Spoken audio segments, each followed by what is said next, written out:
तो जब उनकी तनख्वाह बिना काम का मिल रही है तो काम करने की जरूरत क्या है? फिर उनके पास एक ही विकल्प बचा, करो या मरो। उसूलों पर आ चाहे तो टकराना जरूरी है, जिंदा हो तो जिंदा नजर आना जरूरी है। लेकिन तुम पढ़े लिखे बेरोजगार नौजवानों को तुम आग के भट्टी में झोंक रहे हो। या तो ये जनता मिल करके भारतीय जनता पार्टी को उखाड़ फेंकने का काम करे, तब एक जनता की आवाज को कोई सरकार सुनेगी। नमस्कार दोस्तों, मेरा नाम है श्रेया और आप देख रहे हैं रेड इंक। इस वक्त हमारी मौजूदगी है लखनऊ के दारुल शफा में और इस समय का जो मुद्दा सबसे ज़्यादा चर्चा में है, जो मुद्दा सबसे ज़्यादा गरमाया हुआ है, वो है नोएडा से खबर निकलकर सामने आती है कि वहाँ पे जितने भी कर्मचारी हैं वो एक उग्र रूप धारण कर लेते हैं, प्रदर्शन कर रहे हैं, सैलरी बढ़ाने की मांग कर रहे हैं। लगातार उनका प्रदर्शन बढ़ता जा रहा है। क्या कुछ कहेंगे, आखिर कैसे अचानक से पुलिस प्रशासन कहाँ सोया हुआ था, इतनी तादाद में लोग आ गए, तोड़फोड़ हो गई, इतना उफान मचा दिए? देखिए, कारण ये है कि पुलिस के पास अब एक ही योजना पर पुलिस कार्य कर रही है। केवल लॉ एंड ऑर्डर को बेचते रहो, पैसा कमाते रहो, पैसा जो है अपने परिवार में भेजते रहो। साल 2 साल 10 साल में पुलिस की नौकरी में करोड़पति परिवार को बनाते रहो। लॉ एंड ऑर्डर के प्रति इनके पास कोई जिम्मेवारी नहीं। इनके पास जो अगर जिम्मेवारी होती तो देखिए, यहाँ 2 सवाल है।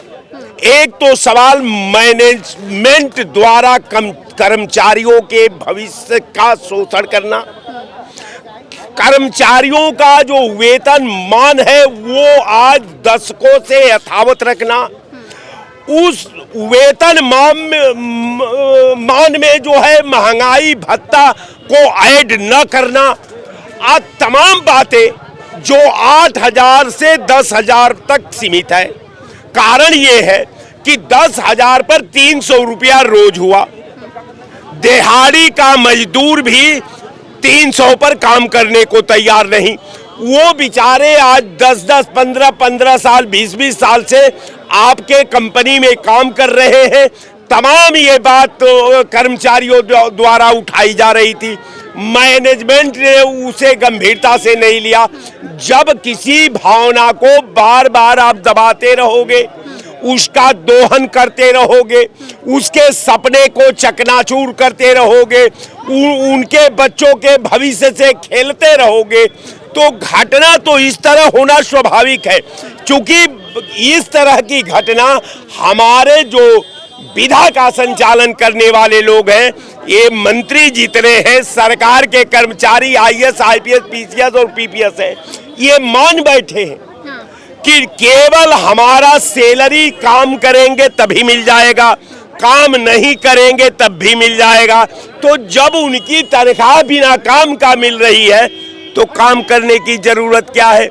एक मंत्री को देखिए, 72 मंत्री हैं, एक मंत्री का कोई नाम आप बता दीजिए कि आपने कहीं स्वास्थ्य मंत्री का किसी हॉस्पिटल का अचानक छापा देखा है? आप एक मरीज को देखते हुए किसी ने देखा है?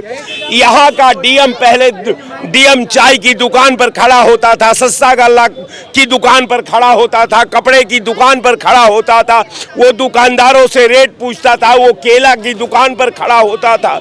तो आप बताइए, जो 10-12 हजार रुपए इसमें खर्चा चल जाएगा क्या व्यक्ति का, जो 10-12 हजार रुपए सैलरी होती है? उतना ही तनख्वाह हो पाते हैं जितने का ये रोज चाय पी जाते हैं। बताइए अब कैसे काम चलेगा? यही विषमता आज जो है नोएडा की जो वेदना थी उन कर्मचारियों का, जो उनका शोषण था, जो उनके किए हुए मेहनत का उचित मूल्य मजदूरी न मिलने के बाद वो अपने को संभाल नहीं पाए, फिर उनके पास एक ही विकल्प बचा, करो या मरो। तो जो खबरें हैं वो तो ये भी सामने आई है कि ये किसी ने कराया है प्रोटेस्ट। ऐसा है, जब गरीबी का दर्द बाहर निकलता है, जब उनके सम्मान पर, उनके उसूल पर आँच आता है, तो इसको लोग ये कहते हैं किसी का कराया गया है। बीजेपी के एक मिनिस्टर हैं अनिल राजभर जी, कह रहे हैं खालिस्तानी है।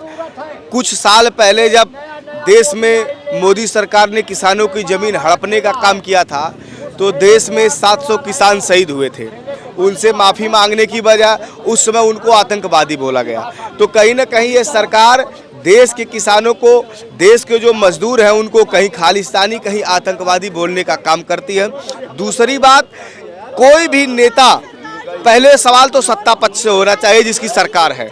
नोएडा से डिफेंस मिनिस्टर का लड़का विधायक है पंकज सिंह, या तमाम विधायक सांसद है, कोई भी जनप्रतिनिधि किसी मजदूर का हाल चाल लेने गया नहीं गया।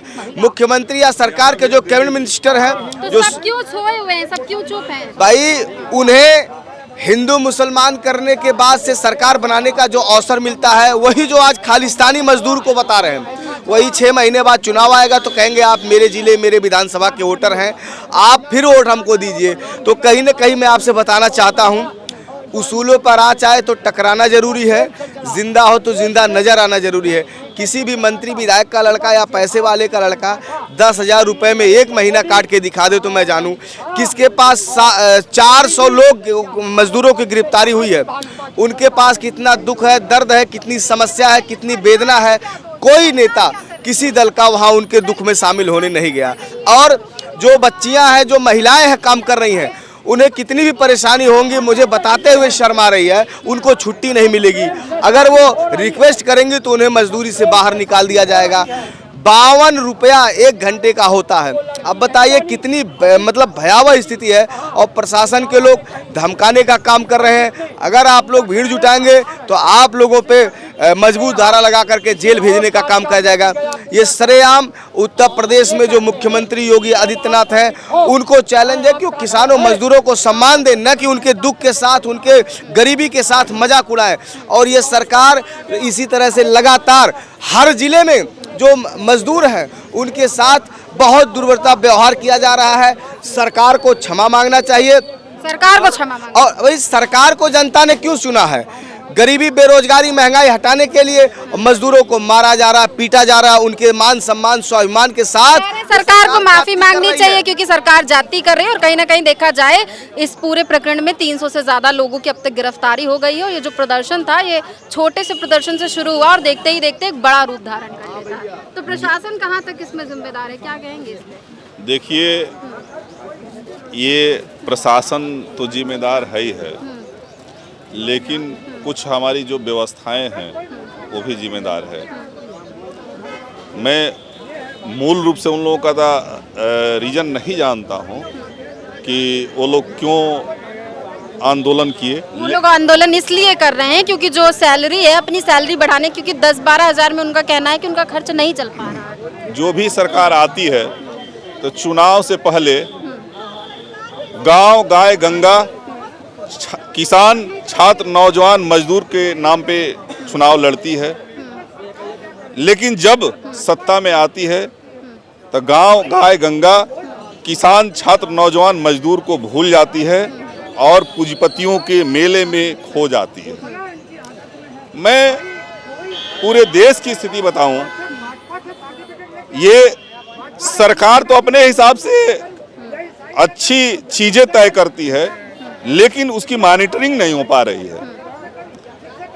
आज जो ठेके पे आउटसोर्सिंग की नियुक्तियां की जा रही है, सरकार तो 16,000, 17,000, 18,000, 20,000 मान दे करके उन लोगों को टेंडर देती है कि आप बेरोजगारों को इस मानदेय पे रखेंगे तमाम विभागों में, लेकिन उनसे सिग्नेचर भी उतने पे कराया जाता है लेकिन वेतन उतना नहीं दिया जाता है। आप बताइए 10-12 हज़ार में।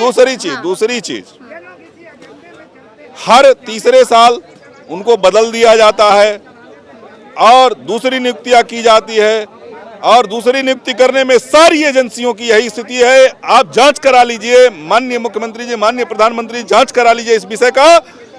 सारी एजेंसियां 2-2 महीने का सैलरी उनसे भुगतान पहले लेती है एडवांस से, तब ज्वाइनिंग देती है।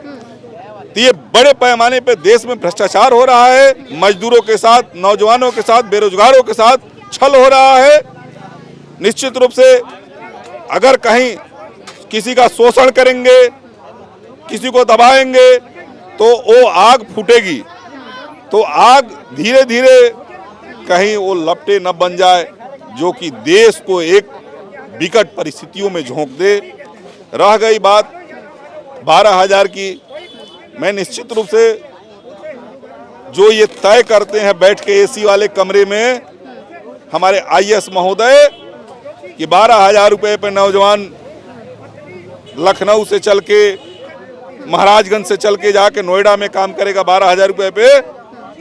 मैं उससे पूछना चाहता हूं कि आप अपने घर में नौकर को तनख्वाह कितने देते हो?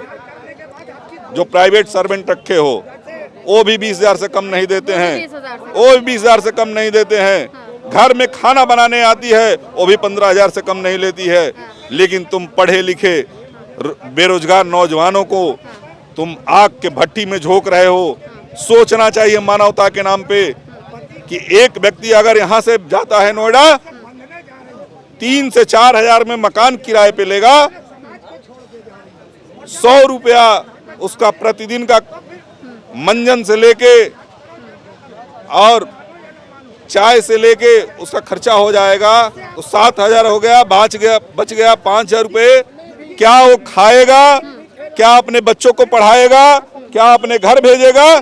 इस पे सोचना चाहिए सरकार को और इस व्यवस्था में बैठे लोगों को कि अगर यही स्थिति रही तो निश्चित रूप से यह आग एक दिन बहुत बड़ी ज्वालामुखी की तरफ फटेगी। ज्वालामुखी की तरह फटेगी आग। इनकी बातों से कितना सहमत है? अगर आपको 10 से 12,000 सैलरी हो आपकी, तो क्या आप महीने का खर्च आराम से चला लेंगे? नोएडा प्रकरण पे क्या कहेंगे जो विवाद हुआ है? देखिए, नोएडा प्रकरण पे सरकार की नाकामी है, क्योंकि जिस तरह से वहाँ जो लोग हैं प्राइवेट नौकरी कर रहे हैं, जिनकी सैलरी 10 से 12,000 रुपये है, जैसा कि कई लोगों ने अपनी वीडियोस में बताएं भी, हमारी सैलरी 12,000 रुपये, 13,000 रुपये, 10,000। महिलाएं भी पीछे नहीं थी। आपको बता दें कि जो महिलाएं घरों में काम करती हैं वो भी सड़कों पर उतर आई हैं। लेकिन आप ये देखिए कि सरकार कितनी बेशर्म हो चुकी है कि उन्हीं जो बेचारे प्रदर्शन कर रहे थे अपनी जो सैलरी बढ़ाने को लेके, उनमें से 400 लोगों को सरकार ने अरेस्ट कर लिया है।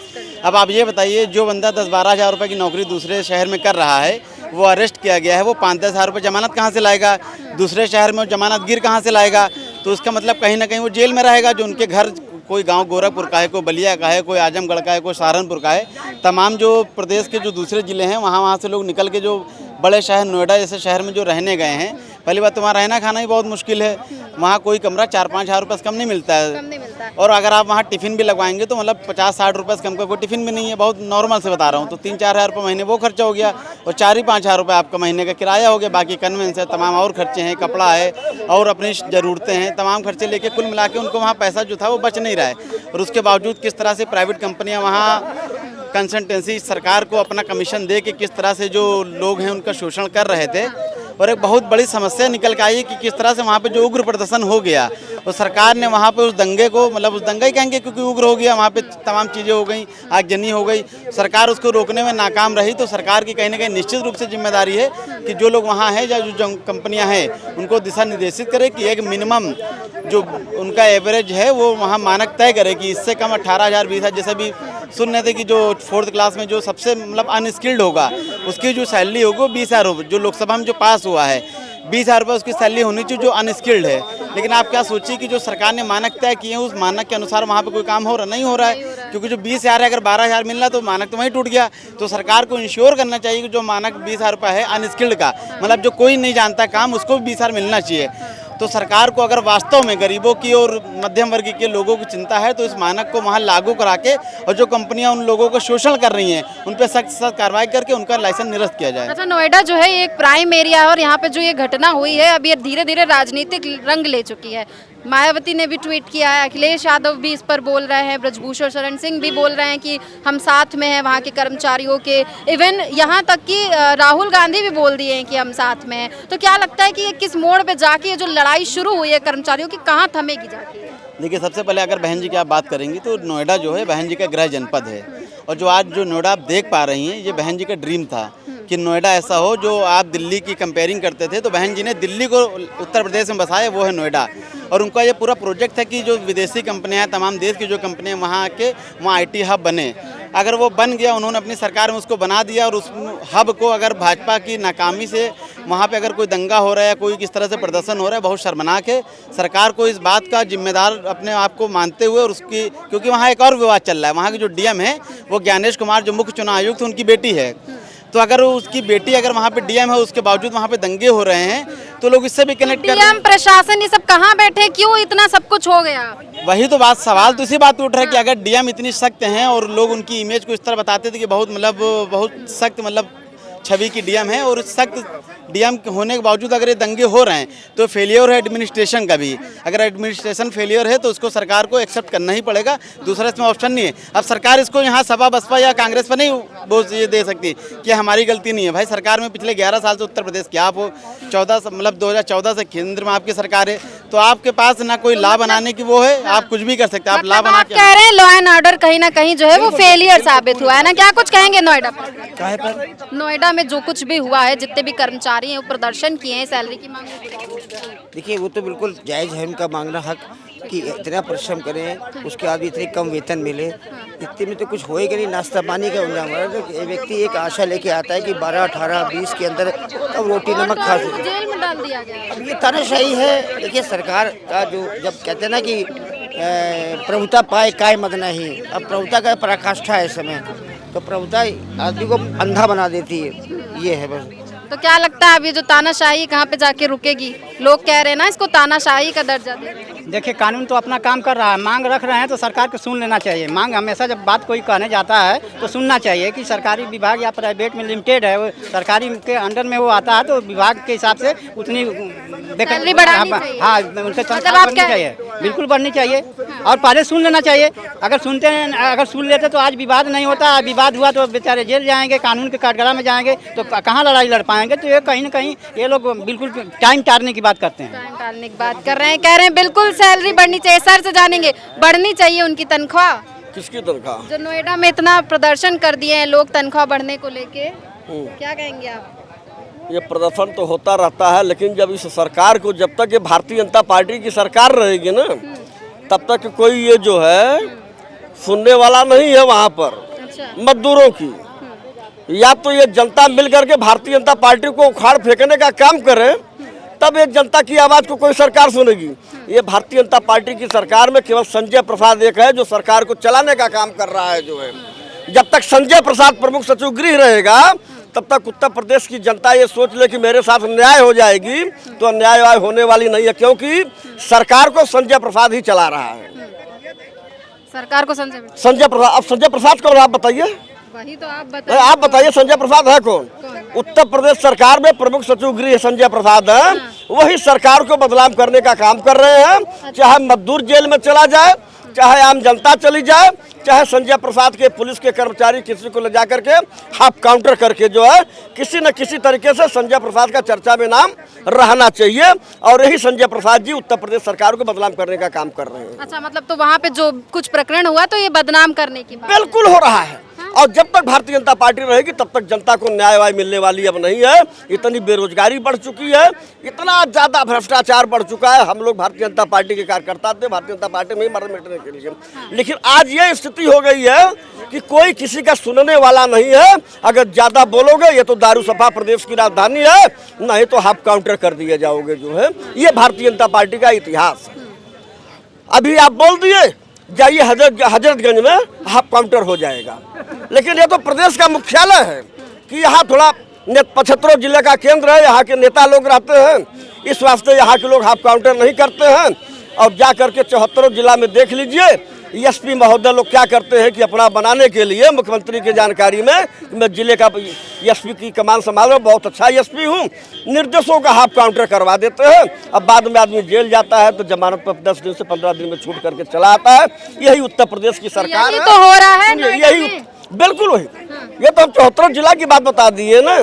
अभी हमारे आजमगढ़ जिले में अभिषेक सिंह नाम का व्यक्ति जो है, लड़का जीएपुर में चकलाल बोला जाता है, वहाँ का रहने वाला है। 12:00 पर अपने परिवार के बीच से आता है।